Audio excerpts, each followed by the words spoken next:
नमस्कार, स्वागत है सफलता आईएएस के ऑनलाइन प्लेटफॉर्म में। आज की क्लास में हम एक छोटा सा टॉपिक है समुद्र विज्ञान का। वैसे ये समुद्र विज्ञान के अंदर हमने मेन टॉपिक्स थे वो कंप्लीट कर लिए हैं। अब ये आपका एक छोटा सा पार्ट रह गया है जिसमें हम महासागरीय लवणता और महासागरीय तापमान से जुड़े हुए क्वेश्चन और एक छोटा सा पार्ट बेटा आपका और आएगा जिसके अंदर हम महासागरीय निक्षेप यानी कि ओशनिक डिपॉजिट के बारे में पढ़ेंगे। तो ये 2-3 चैप्टर अगर हम और कंप्लीट कर लेते हैं तो ये आपका सेक्शन पूरी तरीके से कंप्लीट हो जाएगा। ठीक है, तो महासागरीय लवणता की अगर हम बात करेंगे तो पहला क्वेश्चन आपका पूछा गया है, सब surface oceanic circulation is influenced by which of the flowing. तो उपसतही महासागरीय संचलन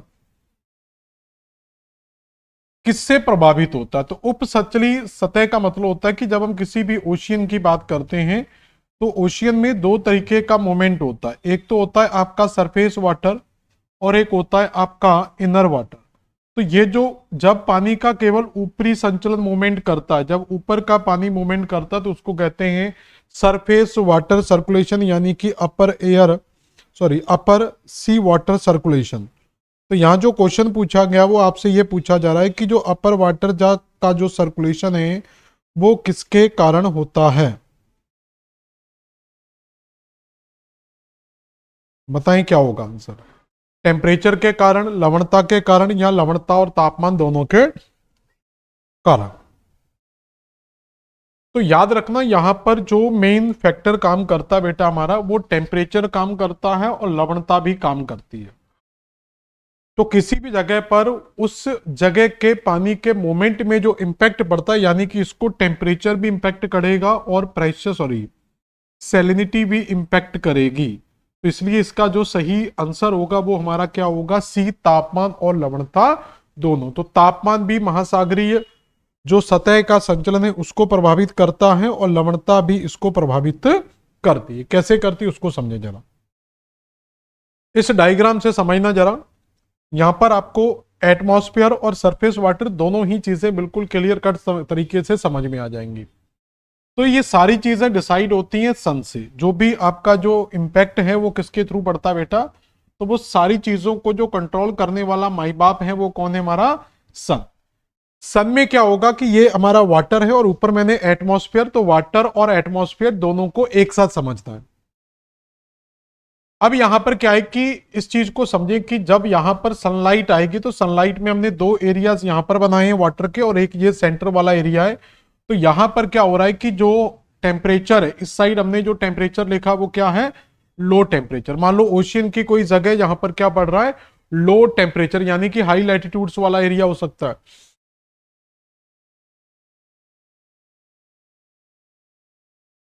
इस साइड भी जो लिखा हुआ है हमने क्या लिखा हुआ है? Low temperature. और अगर इन दोनों जगहों पर लो टेम्परेचर तो सेंटर में हमने क्या लिखा हुआ बेटा? High temperature. तो किसी भी महासागरीय सतह के सेंटर में मान लो कि एक महासागर है जो ट्रॉपिकल्स जोन में, उसमें हाई टेम्परेचर, उसके दोनों तरफ क्या एक लो टेम्परेचर है। सिर्फ समझने के लिए समझना है इसको, बाकी दिमाग ज्यादा नहीं लगाना है। तो इस साइड लो टेम्परेचर और यहां पर क्या है? Low temperature. तो यहां पर अगर तापमान आपका कम है बेटा, समझना अच्छे से, यहां पर अगर तापमान कम है तो यहां पर जो वाष्पीकरण होगा, जो यहां पर बेटा वाष्पीकरण होगा यानी कि वेपोरेशन होगा, वो भी कैसा होगा? कम होगा। तो यहां पर वाष्पीकरण भी क्या रहेगा? कम रहेगा। और इस साइड जो है लो टेम्परेचर है तो यहां पर भी जो वाष्पीकरण है वो कैसा रहेगा? कम रहेगा। तो दोनों जगह पर वाष्पीकरण की जो दर होगी वो कैसी रहेगी बेटा? कम रहेगी। लेकिन यहां पर सनलाइट क्या है? हाई टेम्परेचर फेस हो रहा है, तो यहां पर जो वाष्पीकरण की दर है या जो वाष्पीकरण है वो क्या होगा आपका बेटा? ज्यादा होगा। तो इतनी सी समझ में आ गई। तो कहां पर वाष्पीकरण कम होगा और कहां पर वाष्पीकरण ज्यादा होगा, ये क्लियर हो गया यहां पर। अब इस जगह पर अगर वाष्पीकरण ज्यादा है तो यहां पर हाई वाटर लेवल होगा, यानी कि यहां पर क्या होगा? वाष्पीकरण कम हो रहा है तो यहां पर क्या होगा? जो जल है वो क्या होगा? ज्यादा होगा, यानी कि वेपोरेट कम हो रहा है। और सेम कहानी आपकी यहां पर होगी, दोनों तरफ सेम रहेगी। लेकिन यहां पर क्या होगा? लो वाटर लेवल हो जाएगा। यहां का वाटर लेवल क्या होगा? लो होगा। यहां की क्या हो रहा है? वाष्पीकरण कम हो रहा है। और ये क्यों होता है उसका भी कारण है कि जब किसी जगह पर वाष्पीकरण कम होता है वाष्पीकरण कम होगा तो यानी कि जो पानी है तो उस पानी के अंदर जो लवण घुले हुए हैं तो वहां पर पानी वेपरेट नहीं हो रहा है। जैसे आप सिंपल तरीके से समझे कि आपने एक आलू मटर की मान लो सब्जी बनाई है, तो उस सब्जी के अंदर आपने कुछ नमक डाला हुआ है, तो वो नमक की अभी रेंज क्या है, कम है, क्योंकि आपने वो अभी बहुत ज्यादा बॉईल नहीं किया हुआ है। तो आपका जो कुकर था मान लो हाफ कुकर है, तो उसके अंदर नमक का एक नॉर्मल रेंज बना हुआ है, क्योंकि आप उसको बहुत ज्यादा बॉईल नहीं कर रहे, फिक्स बॉइलिंग के बाद आपने उसको बंद कर दिया। लेकिन अगर आप उसको बॉईल ज्यादा करेंगे, अगर आप उसको बॉईल ज्यादा करेंगे तो उसमें से पानी क्या होगा, भाप बनकर वाष्पीकृत होता रहेगा, और वो सब्जी जब आपकी आधे से भी कम हो जाएगी तो आपको सब्जी में नमक ज्यादा लगेगा। तो यानी कि जब वाष्पीकरण ज्यादा होता है तो लवण की मात्रा बढ़ जाती है, और जब वाष्पीकरण कम होता है तो लवण उतने ही बने रहते हैं, यानी कि वहां पर जो लवणता है वो कम होगी।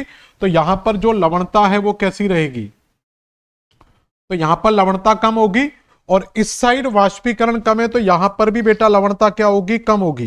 लेकिन यहां पर वाष्पीकरण ज्यादा है तो यहां पर सैलिनिटी क्या होगी, तो यहां पर लवणता क्या हो जाएगी, ज्यादा होगी। लवणता ज्यादा होगी तो घनत्व भी क्या होगा, इसका ज्यादा होगा, क्योंकि यहां पर पानी वाष्पीकृत हो रहा है, पानी वाष्पीकृत हो रहा है तो लवणता ज्यादा होगी, लवणता ज्यादा है तो डेंसिटी भी ज्यादा है।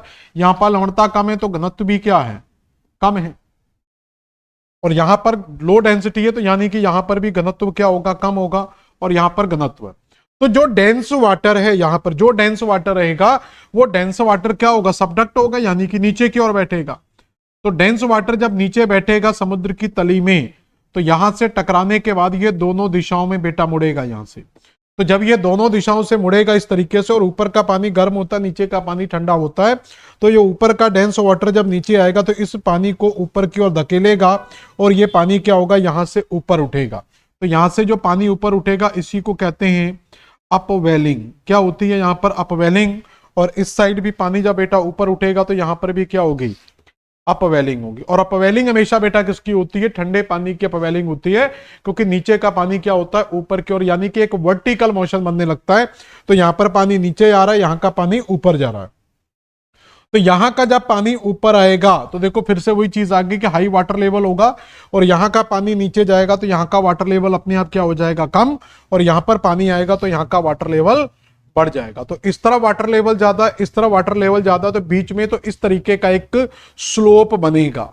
तो इस तरीके का स्लोप बनेगा तो वहां से जो पानी है, जो ज्यादा पानी है वो कम पानी वाले क्षेत्र की ओर आएगा, तो ऊपर का वाटर में भी क्या हो जाएगा, तो इसमें इस तरीके का एक सर्कुलेशन पैदा होगा, और इस तरीके के इसमें भी एक सर्कुलेशन होगा। तो इस पूरे सर्कुलेशन को जो कंट्रोल कर रहा है, पूरे सर्कुलेशन को जो कंट्रोल कर रहा है वो है हमारा टेम्परेचर, सन का टेम्परेचर, और टेम्परेचर के कारण बनने वाली यहां पर सैलिनिटी और डेंसिटी। तो इसका मतलब है कि जो वाटर में जो मूवमेंट आता है तो उस मूवमेंट को, तो आपका टेम्परेचर, प्रेशर और सैलिनिटी और डेंसिटी, ये सारी चीजें कहीं ना कहीं क्या है, इस चीज को इंपैक्ट करती है। तो वाटर मूवमेंट में ये सारी चीजों का एक इंपॉर्टेंट रोल होता है। यहां तक समझ में आया। अगला क्वेश्चन, महासागरीय जल में लवणता घटती है, तो महासागरीय जल में लवणता कम होती। तो मैं आपको अभी बता चुका था कि अगर मान लो ये हमारे पास दो बर्तन है, और इन दोनों बर्तनों के अंदर यहां पर हमने कुछ पानी से भरा हुआ है, और उसमें निश्चित मात्रा में यहां पर क्या है, सेल्ट मिलाया हुआ है। यहां पर क्या है, दोनों ही बर्तन है, दोनों के अंदर क्या है, यहां पर जो, अब क्या पूछा, महासागरीय लवणता घटती है तो लवणता कम होगी। तो अब मान लो कि ये लवण पानी है, तो यहां पर भी एक पानी के अंदर निश्चित लवणता है, और यहां पर भी एक निश्चित लवणता है। तो अगर यहां पर पानी में वाष्पीकरण किया जाए, अगर इसमें वाष्पीकरण किया जाए, तो वाष्पीकरण अगर होगा यहां पर, अगर यहां पर वाष्पीकरण होगा तो पानी वेपरेट होकर ऊपर जाएगा, तो इसकी लवणता क्या हो जाएगी, वृद्धि हो जाएगी। यानी कि जितना ज्यादा गैस से आप इसको गर्म करोगे तो पानी भाप बनकर उड़ता रहेगा, तो इसमें लवण क्या होते जाएंगे, बढ़ते जाएंगे। तो इसमें तो लवण बढ़ रहे हैं, लेकिन आपने क्या किया, ये जो लवणता निश्चित थी, आपको लग रहा है कि ये लवण ज्यादा, और इसमें आपने कुछ क्या कर दिया, वाटर ऐड कर दिया। तो इसमें कुछ वाटर ऐड कर दिया, एक्स्ट्रा वाटर ऐड कर दिया, तो इसमें आपने पानी थोड़ा सा बढ़ा दिया, यानी कि ये पानी आपका यहां तक चला गया। नॉर्मल था यहां पर, आपने एक्स्ट्रा पानी यहां पर ऐड किया, तो अब इसकी लवणता में क्या आ जाएगी, कमी आ जाएगी। तो यानी कि जब वाष्पीकरण होता है तो उस स्थिति में तो क्या होती है, तो उस स्थिति में तो लवणता कम हो जाती है, लेकिन उसके अंदर अगर हम एक्स्ट्रा पानी ऐड करेंगे तो जैसे हमारी सब्जी है तो उसको बॉईल करते जाओगे तो बॉईल करते करते करते आपकी सब्जी में जो तरी तो लिक्विड रहता है वो आपका जो तरी बोल देते हैं वो कम हो जाएगी, ग्रेवी कम हो जाएगी, तो नमक ज्यादा लगेगा। और फिर उसमें अगर आप पानी मिला देंगे थोड़ा सा, आप थोड़ा सा पानी, और आपको लग रहा है कि ज्यादा बॉईल हो गई तो आप थोड़ा पानी मिलाओ तो लवण अपने आप क्या हो जाएंगे, कम हो जाएंगे। तो यहां पर क्वेश्चन क्या पूछा जा रहा है, सैलिनिटी जो ओशियन वाटर डिक्रीज व्हेन, तो यानी कि ओशियन वाटर की सैलिनिटी कब डिक्रीज होगी, तो डिक्रीज होने के लिए हमें क्या करना होगा, वाटर एडिशन करना होगा। तो यानी कि वाष्पीकरण अधिक होता है, तो वाष्पीकरण होने से सैलिनिटी कम हो जाती है। हवा का वेग अधिक होगा, तो वेग का तो ज्यादा कोई इंपैक्ट खास पड़ता नहीं है। Heavy rainfall, humidity is high, तो ह्यूमिडिटी से कोई ज्यादा इंपैक्ट नहीं पड़ेगा। लेकिन जो मेन फैक्टर दिया हुआ है आपका, तो मेन बेटा फैक्टर दिया हुआ है सी, तो यहां पर जब पानी में हम एक्स्ट्रा वाटर ऐड करेंगे, तो एक्स्ट्रा वाटर ऐड करेंगे तो उसकी सैलिनिटी क्या हो जाएगी, कम हो जाएगी। इसलिए जो इक्वाटोरियल रीजन हमारा भूमध्य रेखा वाला क्षेत्र है, तो इस भूमध्य रेखा पर क्या होता है, वर्षा ज्यादा होती है, तो वर्षा ज्यादा होने के कारण यहाँ की सैलिनिटी अपने आप क्या है, कम हो जाती है। ठीक है, तो सैलिनिटी के सोर्स क्या होते हैं, सैलिनिटी कहां से आई, तो नदियों के द्वारा। अब देखो नदियों का यहां पर दोनों तरीके से यूज किया जा रहा है कि नदियों के द्वारा ही समुद्र के अंदर सैलिनिटी बढ़ी है। यानी कि जब हमारी सरफेस थी, जब अर्थ के फॉर्मेशन चल रहे थे उस समय की अगर हम बात कर रहे हैं, तो इन्हीं नदियों के द्वारा हमारे अर्थ के क्रस्ट को वॉश करके पूरी तरीके से वहां पर जितना भी सलाइन मटेरियल था वो सारा का सारा ओशियन में डिपॉजिट किया। तो वो भी इसलिए, तो रिवर ने, तो ये आपका स्टार्टिंग में था, ये स्टार्टिंग फेज की बात हो रही है। वॉल्केनिक इरप्शन जब ओशियंस में हुए होंगे तो वॉल्केनिक इरप्शंस में बहुत सारे लवण आते हैं, बहुत सारे सलाइन मेटल्स होते हैं, वो हैं साइक्लोन्स आते हैं। साइक्लोन्स क्या करते हैं, किसी डेजर्ट एरिया से साइक्लोन आ रहा है तो वहां के पूरे स्लाइन जो वहां पर सिल्ट वगैरह उसको सारा डिपॉजिट कर देगा। रेन से भी क्या होता है, ये ज्यादा बड़ा फैक्टर तो नहीं है लेकिन आप लिख सकते हैं। लेकिन यहां पर आता है फैक्टर अफेक्टिंग सैलिनिटी, तो टेम्परेचर और वाष्पीकरण, टेम्परेचर होगा तो वाष्पीकरण ज्यादा होगा, ज्यादा होगा तो सैलिनिटी आपकी क्या हो जाएगी, कम हो जाएगी। रिवर वाटर, तो किसी भी नदी में अगर किसी, इसलिए कभी भी नदियों के मुहाने जो होते हैं, रिवर माउथ होते हैं, तो रिवर के माउथ में कभी भी सैलिनिटी ज्यादा नहीं मिलती है। तो इसलिए कोस्टल रीजन्स में सैलिनिटी कम मिलती है और डीप वाटर में सैलिनिटी क्या है, यानी कि जो हाई सी होते हैं, उच्च सागर होते हैं, वहां पर सैलिनिटी क्या है, आपको ज्यादा मिलती है। तो रिवर का जो माउथ होगा वो कोस्टल में होगा, तो कोस्टल से अंदर अगर आप डीप वाले पार्ट में जाएंगे तो सैलिनिटी आपकी क्या हो जाएगी, इंक्रीज हो जाएगी। यानी कि इधर जाएंगे तो इंक्रीज होगी, इधर जाएंगे तो डिक्रीज होगी। ओशनिक करंट भी इंपैक्ट करती है, ग्लेशियर है, विंड है, रेन। देखो रेन यहां पर फिर से आ गया, तो रेन ये स्टार्टिंग की बात हो रही थी, यहां पर रेन प्रेजेंट की बात हो रही है। तो यहां पर जब रेन आएगी तो रेन क्या होगा, रेन से वाटर एडिशन होगा, तो सैलिनिटी जो है आपकी वो क्या हो जाएगी, डिक्रीज। और ऑर्गेनिक यूनिट जो हमारे ओशियंस के अंदर जितने भी सी प्लांट वगैरह हैं, जू प्लैंकटन, फाइटोप्लैंकटन, उनकी जब डेथ होती है तो उसका भी ऑर्गेनिक मैटर इसमें डिकम्पोज्ड हो जाता है। Which of the following is extensively absorb by the sea surface, तो सी सरफेस किन चीजों को एब्जॉर्ब करती है, तो एब्जॉर्ब क्या करेगी ये, तो एब्जॉर्ब करेगी सन से आने वाले रेडिएशन को।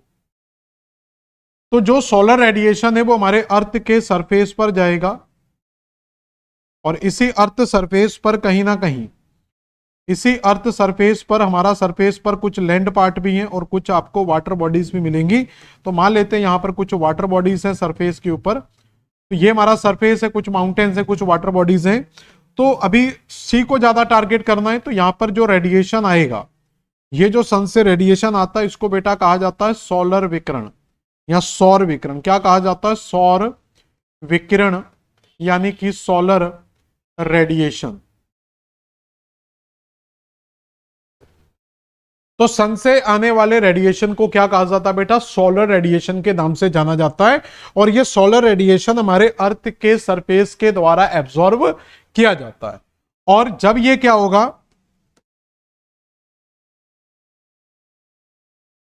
और जब ये रेडिएशन यहां से बाहर निकलता है, जब ये हमारे अर्थ के सरफेस से बाहर निकलता है, तो इसको कहते हैं पार्थिव विकिरण।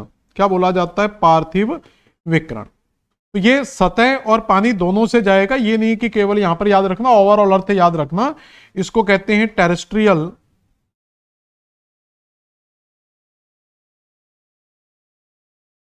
रेडिएशन।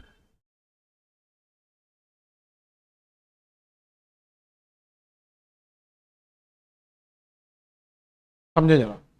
तो विजिबल, तो यहां पर जो रेडिएशन आ रहा है तो इस रेडिएशन को क्या बोला जाता है? Solar radiation. सोलर रेडिएशन को SWR के नाम से जाना जाता है, यानी कि शॉर्ट वेव रेडिएशन बोलते हैं। और जो ये निकलता है इसको LWR कहते हैं, क्योंकि अब LWR इसको क्यों बोला जाता है शॉर्ट वेव? क्योंकि जब ये रेडिएशन आता है तो इसकी फ्रीक्वेंसी बहुत हाई होती है, या ऐसे बना लो, इसकी फ्रीक्वेंसी काफी हाई होती है, तो इसमें जो वेव लेंथ होती है वो काफी ज्यादा शॉर्ट होती है, तो इसलिए इसको शॉर्ट वेव रेडिएशन बोलते हैं, शॉर्ट वेव लेंथ रेडिएशन। जो पार्थिव विकिरण निकलता है तो पार्थिव विकिरण की जो रेडिएशन होती है वो इस तरीके की होती है, यहां पर जो वेव लेंथ है वो ज्यादा होती है, इसलिए इसको लॉन्ग वेव लेंथ बोला जाता है। तो इसका मतलब है कि जो एब्जॉर्वेशन हो रहा है, तो which of the following extensively be absorb by the sea surface. तो सी सरफेस किसको एब्जॉर्ब करती है? तो सी सरफेस ने एब्जॉर्ब किया था वो क्या था? LWR। तो क्योंकि SWR यहाँ ऑप्शन में नहीं है तो आप LWR लगा सकते हैं इसमें ऑप्शन में। तो ये हो सकता है इस सेंस में कि जो एब्जॉर्ब किया था वो LWR है, जो होल्ड करके रखा हुआ है तो वो अब क्या कहलाएगा? LWR। उसी LWR को बाद में क्या कर दिया जाएगा? रिलीज कर दिया जाएगा। तो इसलिए हम LWR यहां पर आंसर लगा सकते हैं। कौन सा एक कथन सत्य है? उत्तरी गोलार्ध में औसत लवणता दक्षिणी गोलार्ध से कम है, यानी कि नदन हेमिस्फीयर की अगर हम बात करेंगे तो बेटा यहां पर क्वेश्चन है नदन हेमिस्फीयर और सदर्न हेमिस्फीयर से। तो नदन हेमिस्फीयर की जो सैलिनिटी है क्या है? तो the average salinity of northern hemisphere is less than the southern hemisphere. तो उत्तरी गोलार्ध की औसत लवणता दक्षिण से कम है, यानी कि यहां पर सैलिनिटी कम है और यहां पर सैलिनिटी क्या है? ज्यादा। दूसरा दिया है गल्फ स्ट्रीम यूरोप के उत्तर पश्चिमी तट पर लवणता बढ़ा देती है। तो गल्फ स्ट्रीम कहां पर है? तो गल्फ स्ट्रीम बेटा आपको कहां पर मिलेगी? जो नॉर्थ अमेरिका कॉन्टिनेंट है, तो जो नॉर्थ अमेरिका कॉन्टिनेंट है, तो नॉर्थ अमेरिका कॉन्टिनेंट के इस तट पर जो आपको मिलती है वो क्या है? गल्फ स्ट्रीम मिलती है। और इसके इस साइड जो कॉन्टिनेंट मिलता है वो आपको यूरोप मिलता है। तो ये नॉर्थ अमेरिका के ईस्ट में और यूरोप के किस साइड? वेस्ट में है। तो गल्फ स्ट्रीम यूरोप के उत्तर पश्चिमी तट में लवणता बढ़ा देती है। तो ये क्वेश्चन देखते हैं क्या है। प्रति चक्रवाती दशाएं लवणता को घटा देती हैं। भूमध्य सागर के पूर्वी भाग और पश्चिमी भाग की तुलना में अधिक लवणता पाई जाती है। देखो इस तरीके के जो क्वेश्चन है कि गल्फ स्ट्रीम किसी जगह के बारे में आपसे पूछा जाता है तो यहां पर हमें ज्यादा नॉलेज नहीं होती कि ऐसा हो सकता है कि नहीं हो सकता। जब भी इस तरीके का क्वेश्चन आता है तो एग्जामिनर को भी पता है कि आप एक एक सी का रिजल्ट कहां से निकालेंगे, कहां समझ में आएगा, नहीं हो पाता है। लेकिन एग्जामिनर एक क्लू पॉइंट जरूर देखता है कि वो आपके कॉन्सेप्ट को समझना चाह रहा है कि आप इसमें से फैक्ट को पकड़ते हैं या कॉन्सेप्ट को पढ़ते हैं। तो यहां पर क्या लिखा हुआ है? तो ये वाले फैक्ट को अगर आप समझोगे बेटा, यहां पर इस फैक्ट को समझोगे तो लवणता घटा देती है। लवणता कब कम होती है? तो मैंने अभी आपको बताया था कि किसी भी सागर के अंदर अगर आपको लवणता कम करनी है तो आपको क्या करना होगा? यहां पर जल को ऐड करना होगा, यानी कि वाटर ऐड होना चाहिए यहां पर। और अगर लवणता बढ़ानी है तो आपको वहां पर पानी कम करना होगा, यानी कि वहां पर वाष्पीकरण करना होगा। पानी बढ़ाओगे तो लवणता कम होगी, पानी कम करोगे तो पानी कब बढ़ता है? तो वाटर ऐड कहां से होगा? तो वाटर ऐड करने के लिए चाहिए होती है वर्षा। और वर्षा कब होती है किसी भी स्थान पर? वर्षा तब होती है जब सरफेस पर यहां पर हाई टेम्परेचर बनेगा। हाई टेम्परेचर से जो कन्वेक्शनल करंट है ये ऊपर की ओर जलवाष्प लेकर जाएंगी, फिर ऊपर जाकर क्या होगा? क्लाउड का फॉर्मेशन होगा। ऐसी स्थिति को कहते हैं चक्रवात। तो जब हवाएं नीचे से ऊपर जाती है तो वो चक्रवात कहलाता है। और जब हवा ऊपर से नीचे आती है, सरफेस पर नीचे आती है, तो वो ये लो टेम्परेचर में हमेशा नीचे आएगी और हाई प्रेशर क्रिएट करेगी। और ये क्या करेगी? लो प्रेशर क्रिएट करेगी। और सेंटर ऑफ लो प्रेशर को कहते हैं हाई प्रेशर और सेंटर ऑफ हाई प्रेशर को कहते हैं प्रति चक्रवात। क्या बोलते हैं? प्रति चक्रवात। और प्रति चक्रवात में कभी भी वर्षा नहीं होती है। चक्र वर्षा होने के लिए हमेशा क्या चाहिए होता है, चक्रवात। प्रति चक्रवात में जब हवा, सोचो एक कॉमन सेंस है, जब ऊपर से नीचे आ रही है, तो जब ऊपर से नीचे आ रही तो वो वाष्पीकरण, सॉरी, वर्षा कैसे करी? वर्षा होने के लिए कम से कम हवा का ऊपर जाना जरूरी है। तो जब हवा नीचे से ऊपर जाएगी तभी तो बेटा वर्षा होगी। तो इसका मतलब है यहां पर ये वाला स्टेटमेंट बिल्कुल गलत है। तो यहां पर चक्रवाती दशाएं होना चाहिए था, प्रति चक्रवात हमारा बिल्कुल गलत आंसर आएगा। तो सी आंसर हमारा बिल्कुल यहां पर सही होगा। तो ये सिंपल तरीका होता है कि आप इसमें से ये देखें कि क्लू पॉइंट क्या, ज्यादा दिमाग नहीं लगाना होता। ठीक है, ये कुछ फैक्चुअल मैंने चीजें हर जगह दी हुई हैं। औसत लवणता 35 पे कहां पर क्या है, तो ये आपको याद रख लेना है। जब आप इसको रीड करोगे तो आप इसको देख लेना। विच of the following statement is true? और ये सारे क्वेश्चन आप देखेंगे प्रीवियस ईयर के क्वेश्चन से। पहला दिया, बेंगुला प्रशांत महासागर की एक ठंडी जलधारा है। बेंगुला की धारा कहां चलती? जो अफ्रीका कॉन्टिनेंट है। ये हमने ओशियंस करंट में पढ़ा था, जो अफ्रीका कॉन्टिनेंट है। तो इसी अफ्रीका कॉन्टिनेंट के पश्चिम में यहां पर चलती है आपकी कौन सी? बेंगुला की धारा। और ऊपर जो धारा आती है उसको कहते हैं कनारी की धारा। और ये दोनों ही ठंडी धाराएं, कनारी भी ठंडी है और बेंगुला भी क्या है? ठंडी है। तो ये अफ्रीका महाद्वीप के वेस्ट में, यानी कि ये अटलांटिक ओशियन के अंदर आपको मिलेगी। तो ये स्टेटमेंट आपका सही है। कर्क और मकर रेखाओं के मध्य अधिकतम महासागरीय लवणता पाई जाती है। यह स्टेटमेंट भी सही होना चाहिए। सूर्य चंद्रमा पृथ्वी एक सीध में हो तो लघु ज्वार आता है, तो ये तो गलत है। यहां पर दीर्घ ज्वार आएगा, ये स्टेटमेंट गलत है। ये बेंगुला की धारा को एक बार देखना पड़ेगा। उच्च सागरी ज्वार 12 घंटे 20 मिनट के अंतराल पर आते हैं। तो हाई टाइड जो आता है आपका, वो या तो 12 घंटे 26 मिनट में आएगा और या फिर 24 घंटे 52 मिनट में आएगा। तो ये 20 मिनट वाला स्टेटमेंट गलत होता है। तो केवल हमें बेंगुला को is a cold current of the Pacific ocean, ये लिखा हुआ ना, ये बेटा गलत लिखा हुआ है। ये पैसिफिक ओशियन, ये किसमें? मैंने वो तो देखा ही नहीं, ये अटलांटिक ओशियन में आता है। तो बेंगुला की जो धारा ठंडी है ये अटलांटिक ओशियन में, इसलिए ये स्टेटमेंट गलत है। तो केवल आपका बी स्टेटमेंट सही है। अब देखो, कर्क रेखा और मकर रेखा पर लवणता ज्यादा क्यों है? क्योंकि हम जानते हैं कि जो मैक्सिमम टेम्परेचर होता है, तो 0 डिग्री पर भी टेम्परेचर ज्यादा होता है, कर्क रेखा पर भी टेम्परेचर ज्यादा होता है और मकर रेखा पर भी टेम्परेचर ज्यादा होता है। तो तीनों जगह पर ही हाई टेम्परेचर होता है। लेकिन प्रॉब्लम क्या है कि यहां पर जो इक्वेटर, यहां पर वर्षा ज्यादा होती है। तो वर्षा ज्यादा होगी तो लवणता जो है वो अपने आप क्या हो जाएगी बेटा? कम हो जाएगी। तो वाटर ऐड होगा ना, एडिशन ऑफ वाटर होगा। तो जब वाटर एडिशन होगा तो लवणता अपने आप कम हो जाएगी। और ये जो बेल्ट है कर्क रेखा वाले, यहां पर वर्षा क्या होगी? कम होती है। यहां पर वर्षा कम होती है, मतलब इससे कंपेयर करेंगे तो कम होती है। तो कम होगी तो सैलिनिटी क्या हो जाएगी? बढ़ जाएगी। तो इसलिए C answer, sorry, B option आपका ज्यादा होगा, यानी कि वर्षा यहां पर कम होगी जबकि वाष्पीकरण यहां पर क्या होगा? ज्यादा होगा। तो वाष्पीकरण तो भूमध्य रेखा पर भी हो रहा है, लेकिन जितना वाष्पीकरण हो रहा है उससे ज्यादा तो वर्षा हो रही है। तो वर्षा भी हो रही है तो वाष्पीकरण हो रहा है, तो एक बैलेंस बना हुआ है। लेकिन यहां पर वाष्पीकरण का दर, कर्क और मकर रेखा पर वाष्पीकरण का दर ज्यादा और वर्षा का दर क्या होता है? यहां पर कम होता है। इस कारण से यहां पर सैलिनिटी, मैं बार बार कह रहा हूं ये चीजें याद रखना कि अगर वर्षा होगी तो वाटर ऐड होगा, और जब आप सब्जी में वाटर एडिशन करोगे तो सैलिनिटी यानी कि नमक आपका कम हो जाएगा। और जब वाष्पीकरण होगा, गर्म करोगे तो ये वाटर कम कर देगा, तो सैलिनिटी आपकी क्या हो जाएगी बेटा? बढ़ जाएगी। ये दोनों पूरे कॉन्सेप्ट में काम करते हैं। ये पूरे का पूरा डाटा लिखा हुआ है, आप इसको रीड कर लेना, ठीक है। Which of the flowing statement are correct about the vertical distribution of the temperature in ocean? तो महासागर में तापमान के ऊर्ध्वाधर वितरण में कौन से कथन सही हैं? 600 फीट के नीचे सूर्य की किरणों का कोई प्रभाव नहीं पड़ता है। तो जब भी ओशियन वाटर में सनलाइट आती है तो सनलाइट ऐसा नहीं है कि डीप वाटर तक जाएगी, तो सनलाइट आपकी कुछ लिमिट तक ही अंदर जाती है। ऐसा नहीं कि बिल्कुल बॉटम तक जाएगी, तो कुछ फीट तक, मैक्सिमम जहां 600 फुट जो दिया हुआ है वहां तक सनलाइट आपकी इंटर हो सकती है। तो ये स्टेटमेंट सही है। जल संचलन के बावजूद समुद्र का एक बड़ा हिस्सा अपेक्षाकृत ठंडा होता है। तो ये भी हमें पता है कि जल भले ही वाटर मूवमेंट हो, क्योंकि यहां पर आप जानते हैं कि पानी के अंदर क्या होती है? अपवेलिंग होती है। ये हम अभी करा चुके थे आपको। तो पानी के अंदर अपवेलिंग के कारण जो ठंडा पानी है वो हमेशा क्या होता है, ऊपर रहता है, ऊपर जाता है, यानी कि सरफेस के नीचे का पानी हमेशा ठंडा होगा, ऊपर का पानी क्या रहेगा, गर्म रहेगा। महासागरों में अच्छी प्रतिशत जल का तापमान स्थायी रूप से 40 डिग्री फ़ारेनहाइट से कम रहता है। इसके बारे में अभी नॉलेज नहीं है क्या होगा। ये दो स्टेटमेंट तो मुझे सही लग रहे हैं, इस पे अभी कंफ्यूजन है। डी देख लेते हैं, भूमध्य रेखा से ध्रुवों की ओर जाने पर तापमान गिरावट ऊर्ध्वाधर रूप से समान रहती है।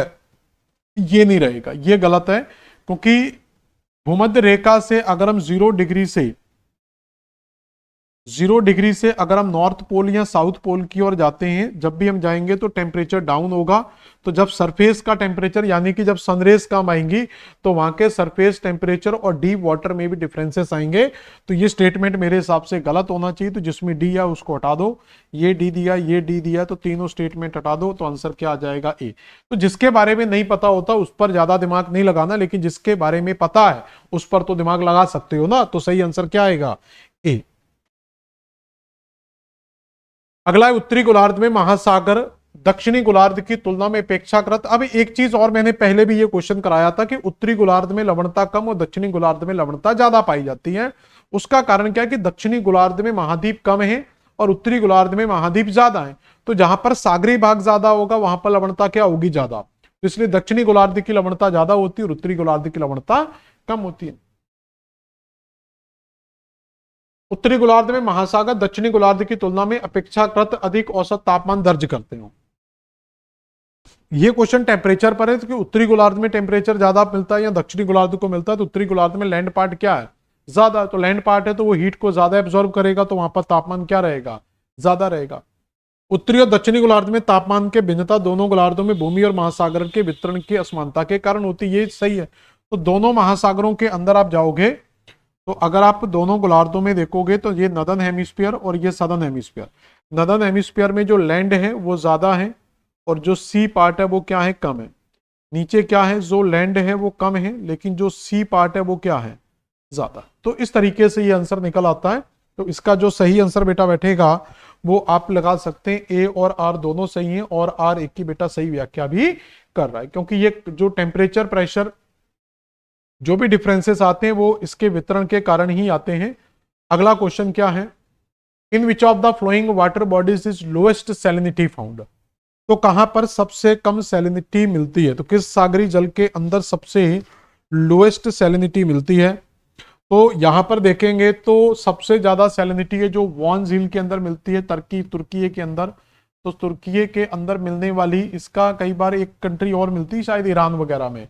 तो तुर्की में याद रखना, तुर्की में वॉन झील में सैलिनिटी ज्यादा मिलती है।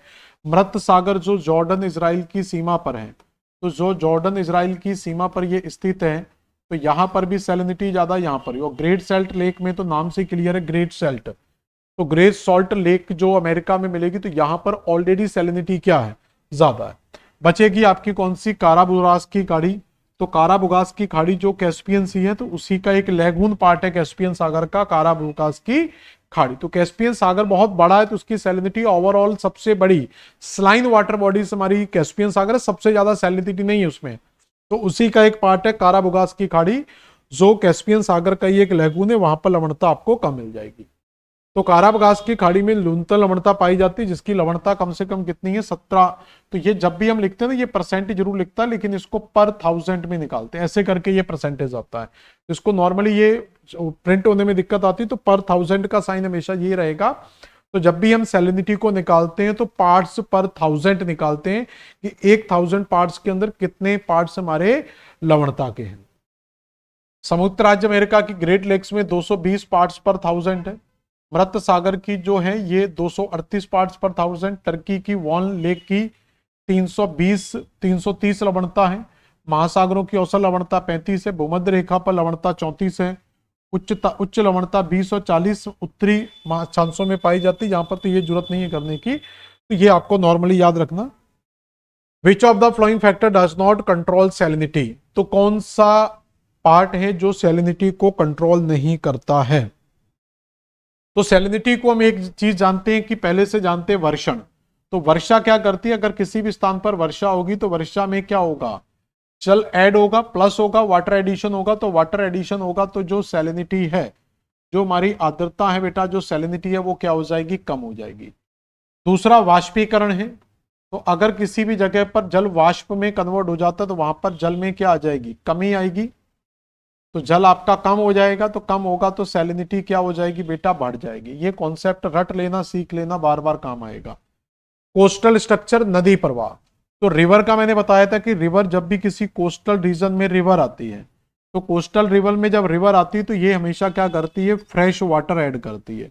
तो वहां पर हमेशा क्या होता है, फ्रेश वाटर ऐड होगा। तो फ्रेश वाटर ऐड होगा तो सैलिनिटी बेटा अपने आप ही क्या हो जाएगी, कम हो जाएगी। तो जब ये तीन फैक्टर काम कर रहे हैं तो फिर इसको हम क्यों रखेंगे। तो कोस्टल स्ट्रक्चर किस प्रकार का है, तो उसका सैलिनिटी पर कोई खास इंपैक्ट नहीं मिलता है, या ये कह सकते हैं इंपैक्ट मिलता ही नहीं है। तो कोस्टल का कोई भी इंपैक्ट यहां पर आपको नहीं मिलेगा। तो सही आंसर आएगा हमारा सी। अगला बेटा क्वेश्चन क्या, what is the average annual temperature of the ocean. तो ओशियन का जो एवरेज एनुअल है वो 63 फ़ारेनहाइट आपको क्या है, एवरेज एनुअल टेम्परेचर यहां पर मिल जाता है। क्लियर हो गया, तो कितना मिलेगा, 63 फ़ारेनहाइट आपको एवरेज एनुअल टेम्परेचर मिल जाएगा। तो सभी महासागरों का औसत वार्षिक तापमान 63 फ़ारेनहाइट यानी कि 17.2 डिग्री निश्चित किया गया। तो पूरे अर्थ का जो टेम्परेचर है वो 17 डिग्री यानी कि 63 फ़ारेनहाइट में डिसाइड किया गया है। उत्तरी गोलार्ध का जो है वो आपका 63 एवरेज है, याद रखना पूरे अर्थ का 63 है। जब हम नदर्न हेमिस्फीयर या सदर्न हेमिस्फीयर की बात करेंगे तो नदर्न हेमिस्फीयर का जो डिसाइड किया गया है वो 19.4 डिग्री डिसाइड किया गया है, और दक्षिणी गोलार्ध का 61 डिग्री फ़ारेनहाइट डिसाइड किया गया यानी कि 16। तो उत्तरी गोलार्ध का तापमान, आप अभी हमने पढ़ा था कि उत्तरी गोलार्ध का टेम्परेचर ज्यादा और दक्षिणी गोलार्ध का टेम्परेचर कम होता है। इस असमानता का प्रमुख कारण दक्षिणी गोलार्ध में अत्यधिक जल के स्वतंत्र संचार से ऊष्मा का स्थानांतरण बताया जा सकता है। सामान्य रूप से महासागरीय सतह जल का उच्चतम तापमान 2 बजे सूर्यकाल तथा इसकी जरूरत नहीं करने की। महासागरीय सतह का औसत तापमान जो होता है वो 27 डिग्री सेल्सियस होता है तथा यह विषुवत से ध्रुवों की ओर जाने पर घटता चला जाता है। तो इसको छोड़ देना। ये कुछ पॉइंट्स हैं कि पानी के अंदर जो सलाइन चीजें होती हैं यानी कि जो सैलिनिटी होती है, जो सलाइन पार्टिकल्स होते हैं वो क्या होते हैं, मतलब जो सॉल्ट है वो सॉल्ट होता क्या है। तो which of the flowing correctly represent the percentage of the salt present in ocean water in ascending order. तो सबसे ज्यादा क्या पाया जाता है इसमें, देखो पहला magnesium chloride, calcium sulphate, sodium chloride या मैग्नीशियम सल्फेट। तो सबसे ज्यादा क्या पाया जाता है, कैल्शियम सल्फेट। कैल्शियम सल्फेट फिर इसमें पूछा गया है आरोही, कम से ज्यादा पूछा गया, सॉरी सबसे इधर से पढ़ना पड़ेगा। तो यहां पर देखो सबसे ये मैग्नीशियम सल्फेट दिया हुआ है, sodium sulphate, sorry sodium chloride, magnesium और सोडियम क्लोराइड। तो सबसे ज्यादा जो पाया जाता है वो सोडियम क्लोराइड पाया जाता है। तो सोडियम क्लोराइड इन दोनों में दिया, तो ये दो ऑप्शन तो बेटा हटा देते हैं। सोडियम क्लोराइड के बाद जो आएगा तो यहां पर भी सोडियम क्लोराइड है, इस साइड आपका मैग्नीशियम सल्फेट है या कैल्शियम सल्फेट है, तो बी वाला आंसर आ जाएगा। तो कैल्शियम फिर मैग्नीशियम क्लोराइड और उसके बाद क्या आता है, सोडियम क्लोराइड। यहां पर देख सकते हैं तो सबसे ज्यादा जो पहले नंबर पर आता है वो सोडियम क्लोराइड आता है, उसके बाद मैग्नीशियम क्लोराइड, फिर मैग्नीशियम सल्फेट, फिर कैल्शियम सल्फेट। तो ये कुछ नंबर्स हैं जो आपको कम से कम टॉप 3 याद रख लेना, तो आपके आंसर्स आपके हमेशा आ जाएंगे। सर्वाधिक महासागरीय लवणता पाई जाती है, तो हम जानते हैं कि सबसे ज्यादा जो महासागरीय लवणता है वो कर्क रेखा और मकर रेखा पर पाई जाएगी। दूसरा ऑप्शन है भूमध्य सागर में, आंतरिक सागर एवं झीलों में। तो इसका ए ही कर लेना, कर्क रेखा एवं मकर रेखा, आंतरिक सागर और झीलों में छोड़ देना महासागरीय लवणता, तो ये ज्यादा बेस्ट हो जाएगा। ठीक है, ये भी आंसर आ सकता है लेकिन इन दोनों में थोड़ा कंफ्यूजन है, तो आप ए को कर लो, सी भी ऑप्शन हो सकता है इसमें। सर्वाधिक आंतरिक सागर एवं झीलों में पाई जाती शीर्ष लवणता वाली झीलें वॉन लेक, मृत सागर। तो ये एग्जाम पूछा गया, उसी का डिस्क्रिप्शन दिया हुआ है, तो आप इसमें सी भी लगा सकते हैं। मुझे कंफ्यूजन इसमें, तो आप ऐसा कर लेना इसमें, फिर सी कर लेना, इसमें ए छोड़ दो अभी। ओवरऑल में ये होता है लेकिन आंतरिक भाग दिया हुआ है तो आप इसमें सी में जा सकते हैं, तो सी कर लेना इसकी जगह पर। आंतरिक सागर एवं झीलों में, तो इनलैंड वाटर में, मतलब यहां पर ओवरऑल की बात नहीं हो रही, मतलब सबसे ज्यादा स्लाइन बॉडीज की बात हो रही है, इसलिए यहां पर ये पूछा जा रहा है क्योंकि वॉन लेक वगैरह में सबसे ज्यादा स्लाइन वाटर मिलता है। आइसोहेलाइंस मिलाती है। तो आइसोहेलाइन या आइसोथर्म, आइसोबार, ऐसी बहुत सारी रेखाएं मिलती हैं। तो ये किसको मिलाने के लिए यूज की जाती हैं? तो प्लेस ऑफ इक्वल सैलिनिटी। तो इसका आंसर क्या आएगा? बी, बॉम्बे। तो ये एक समान लवणता वाले क्षेत्रों को मिलाने वाली रेखा होती है। ऐसे कुछ और रेखाएं जैसे आइसोहेलाइन है, तो आइसोहेलाइन किसको मिलाती है? समान लवणता। ऐसे ही समान तापमान को मिलाने वाली रेखा को क्या कहते हैं? आइसोथर्म। ऐसे आइसोनेप मिलती है जो समान हिम वाले स्थानों को मिलाती है, और मेगा छादन को मिलाने वाली रेखा को आइसोनेप कहते हैं। तो जहां पर मेगा छादन हुआ उसको आइसोनेप, समान हिम वाले को आइसोनिफ, और लवणता वाले को आइसोहेलाइन, और टेम्परेचर को आइसोथर्म, और प्रेशर के लिए आइसोबार यूज किया जाता है। झीलों का एक क्रम दिया हुआ है। यहां पर पूछा गया है आपसे कि किस लेक में सबसे ज्यादा लवणता आपको देखने को मिलेगी। तो यहां पर आपका डेड सी यानी कि हिंदी में ही लिखेंगे इसको, मृत सागर कहा जाता है। Salt lake, Van lake, dead sea. तो सबसे ज्यादा लवणता आपको कहां मिलती है? सॉल्ट लेक के अंदर मिलेगी या डेड सी में? और क्या पूछा गया है कि लवणता का आरोही क्रम, यानी कि कम से ज्यादा की ओर। तो पीछे से चेक कर लेते हैं। ग्रेट लेक्स में सबसे ज्यादा मिलेगी, वॉन लेक में सबसे ज्यादा मिलेगी, ग्रेट लेक्स में या वॉन लेक में? तो हम जानते हैं कि वॉन लेक में सबसे ज्यादा मिलेगी। तो वॉन लेक की लवणता क्या है? तुर्की में वॉन लेक सबसे ज्यादा सलाइन वाटर लेक है। तो ये दो आंसर तो नहीं आएंगे। तो यहां पर भी वॉन आ रहा है, यहां पर भी वॉन आ रहा है। अब वॉन के आगे जाएंगे तो यहां से चेक करेंगे। तो यहां पर ग्रेट लेक्स में सलाइन वाटर लेक है, लेकिन बहुत ज्यादा सैलिनिटी नहीं मिलती है। तो डेड पहले आएगा, तो इसके बाद बी आंसर अपन कर सकते हैं। तो ग्रेट सॉल्ट में कम सैलिनिटी होगी, डेड सी में उससे ज्यादा, और वॉन लेक में सबसे ज्यादा होती है। तो महासागरीय लवणता का आरोही क्रम है। तो ग्रेट सॉल्ट लेक में 220 पार्ट्स पर थाउजेंड, मृत सागर में 238 पार्ट्स पर थाउजेंड, टर्की के अंदर 330। तो ज्यादा किसमें मिल रही? टर्की की वॉन लेक में सबसे ज्यादा मिल रही। Which reference of the vertical distribution of the salinity in the ocean, which statement is correct? तो इसका आंसर बताएं जल्दी, बहुत अच्छा क्वेश्चन है। गहराई के साथ समुद्री लवणता में वृद्धि या कमी एक आवधिक प्रवृत्ति है।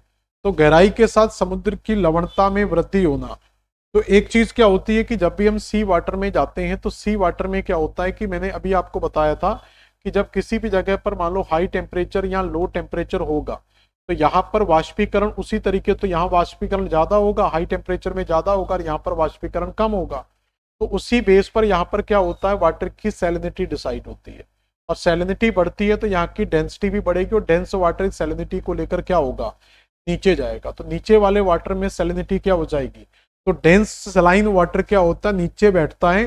तो इसलिए जब हम देखते हैं नॉर्मली तो सलाइन ऊपर से दिखता है, लेकिन जब वो सलाइन वाटर नीचे बैठेगा, हाई डेंसिटी के कारण जब नीचे बैठेगा तो नीचे सैलिनिटी क्या हो जाएगी?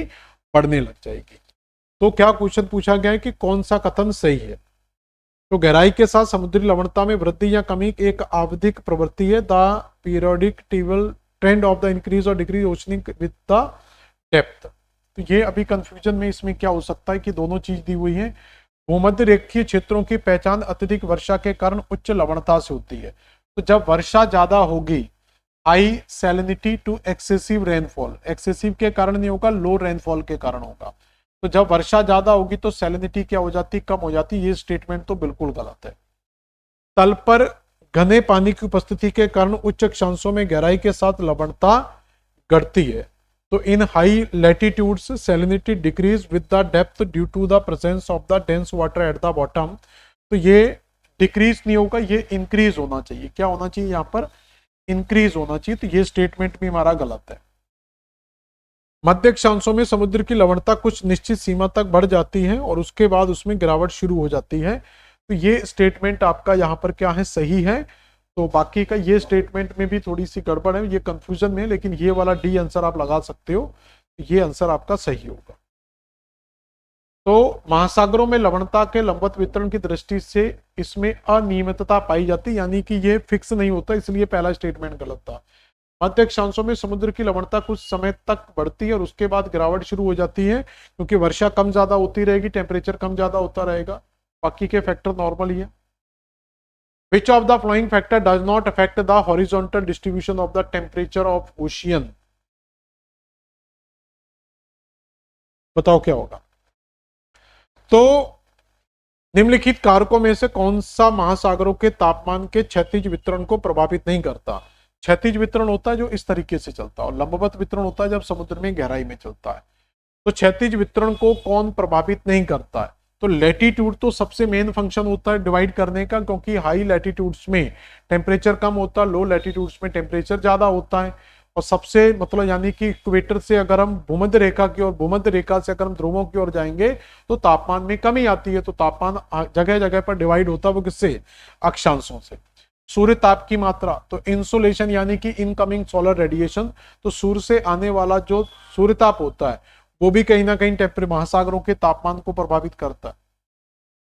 साइज ऑफ ओशियन, तो जितना बड़ा साइज होगा उतना ज्यादा हीट को एब्जॉर्ब करने में टाइम लगेगा। छोटा वाटर बॉडी होगी जल्दी गर्म हो जाएगी। तो सनातनी या महासागरीय धाराएं, तो कौन सा महासागर के तापमान के क्षैतिज वितरण को प्रभावित नहीं करता? तो आप डी आंसर लगा सकते हैं, क्षैतिज यानी कि सनाती या आपकी महासागरीय धाराएं। यदि किसी महासागर की लवणता की मात्रा अधिक है तो इसका मतलब है कि यहां पर अगर सैलिनिटी हाई है, तो इसका मतलब सैलिनिटी हाई है तो पानी कम हुआ होगा। और पानी किससे कम होता है? वाष्पीकरण से कम होता है। तो आंसर क्या आ जाएगा? ए। तो पानी बेटा किससे कम होता है? तो वाष्पीकरण की दर से कम होता है। ठीक है, अगला क्वेश्चन। निम्नलिखित कारकों में कौन से महासागरों की लवणता मात्रा वितरण को नियंत्रित करते हैं? तो वाष्पीकरण आप जानते हैं कि नियंत्रित करेगा, इससे सैलिनिटी क्या हो जाती है? तो इससे सैलिनिटी कम होती है। नदियों के मीठे जल का अंतर प्रवाह, तो जब नदियों में फ्रेश वाटर ऐड होगा तो ये भी सैलिनिटी को डिक्रीज कर देगा। वायुमंडलीय दबाव और वर्षण, प्रेसिपिटेशन, वर्षण ज्यादा होगा तो वो सैलिनिटी क्या हो जाएगी? वहां पर कम हो जाएगी। सॉरी, ये उल्टा किया, वाष्पीकरण होगा तो सैलिनिटी बढ़ जाएगी और फ्रेश वाटर ऐड हो सैलिनिटी कम हो जाएगी, और वर्षण होगा तो सैलिनिटी फिर से कम हो जाएगी। वायुमंडलीय एटमॉस्फेरिक प्रेशर का कोई खास फर्क यहां पर नहीं होना चाहिए मेरे हिसाब से। तो इसमें 1, 2, 3 आंसर कर सकते हैं। अच्छा, इसमें आएंगे आपके ऑप्शन 1, 2 और 4। तो 1, 2, 4 तो ऑप्शन में नहीं है, तो फिर आप डी कर सकते हो। तो 1, 2, 4 तो ऑप्शन में दिया ही नहीं, तो आप वायुमंडलीय प्रेशर भी लगा सकते हो, क्योंकि टेम्परेचर और प्रेशर दोनों के साथ ही एक साथ घटना होती है। जब जहां पर हाई टेम्परेचर होगा तो वहां पर लो प्रेशर, और लो टेम्परेचर होगा तो वहां पर हाई प्रेशर। क्योंकि ऑप्शन नहीं है तो ऑप्शन के हिसाब से फिर जाएंगे, तो D answer all of these लगा लेते। तो सागरी जल का भार उसके घुले हुए पदार्थों के भार के अनुपात में सागरी लवणता कहते हैं। सामान्य रूप से सागरी लवणता पर 1000 में निकाली जाती है। वाष्पीकरण, वर्षा, नदियों का जल, जल का अंतर प्रवाह, पवन, महासागरीय धाराएं, लहरें, ये सारी चीजें इसको कहीं ना कहीं इंपैक्ट करती हैं। इस वाले क्वेश्चन में महासागरीय धाराओं का ऑप्शन आया था, इसमें भी कहीं ना कहीं कंफ्यूजन है। ये इस क्वेश्चन को भी 16 नंबर वाले क्वेश्चन को दोबारा से मैं देख रहा हूं, यहां पर भी एक गड़बड़ है क्वेश्चन में। तो यहां पर जो साइज ऑफ ओशियन महासागरों के तापमान के क्षैतिज वितरण को प्रभावित नहीं करता। अच्छा, ये ठीक है, इसको डी कर लेना, सही है। इसमें लवणता का नहीं, मुझे लग रहा था कि लवणता का क्वेश्चन है। अगला बेटा क्वेश्चन क्या है? अगला क्वेश्चन देखें।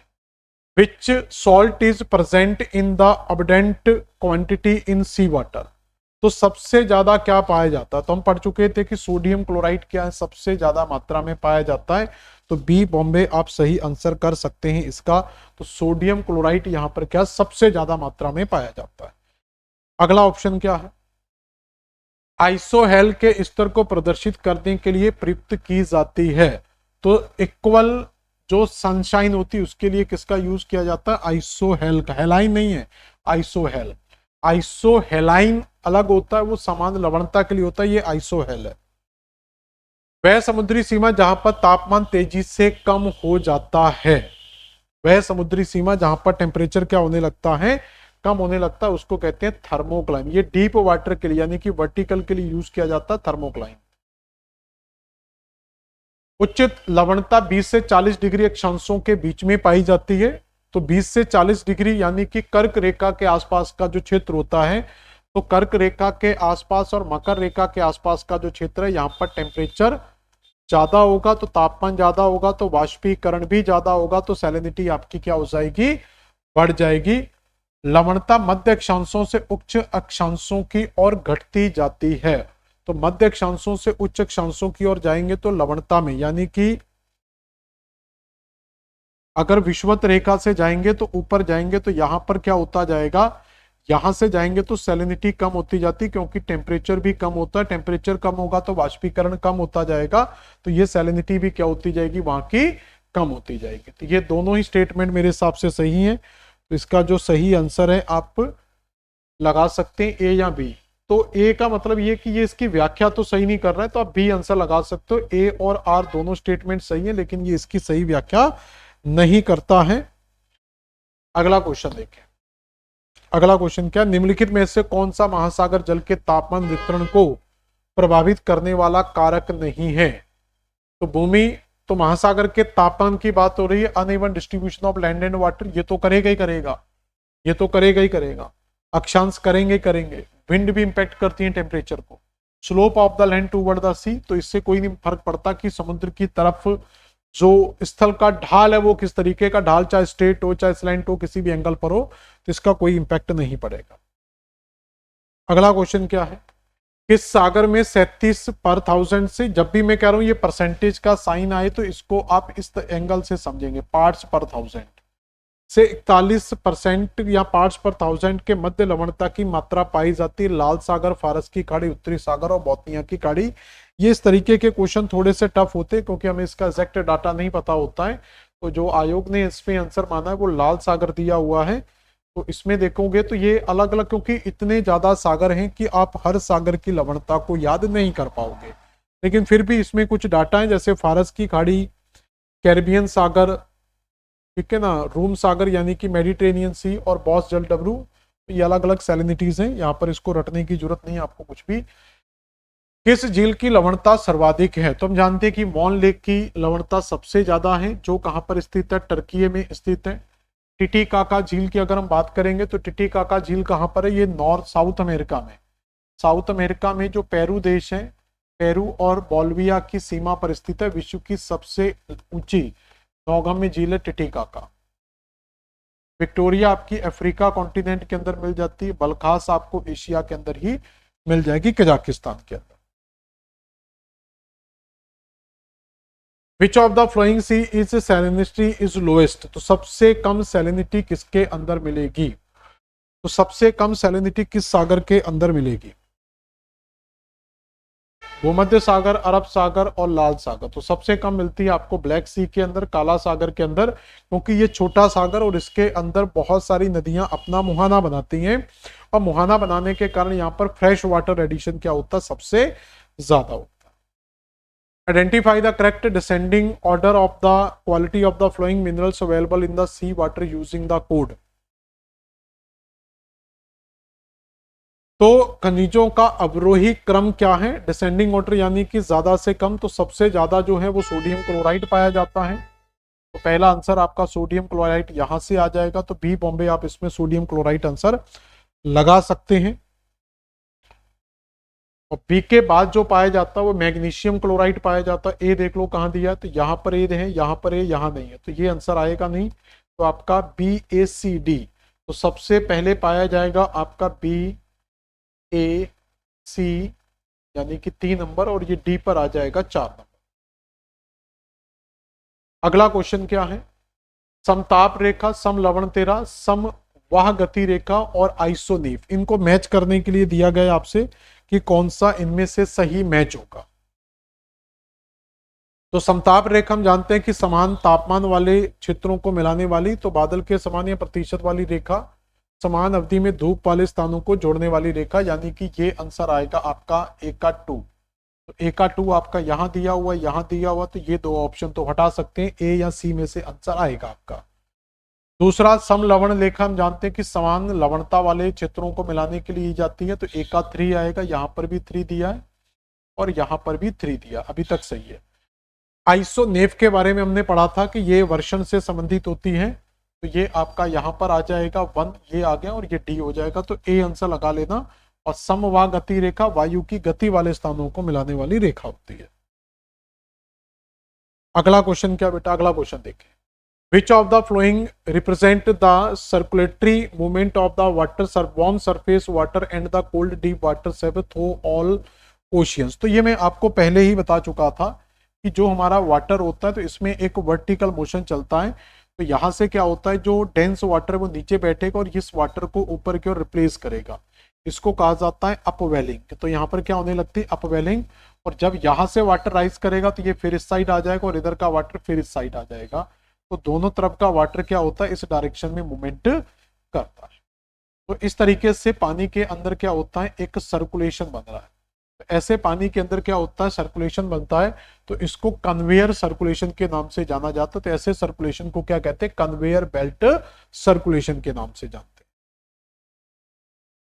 समुद्री लवणता में विश्वव्यापी भिन्नता का सही औसत परिसर या रेंज निम्नलिखित में से कौन सी नहीं। Which of the following is the correct average range of the world's various sea water salinity.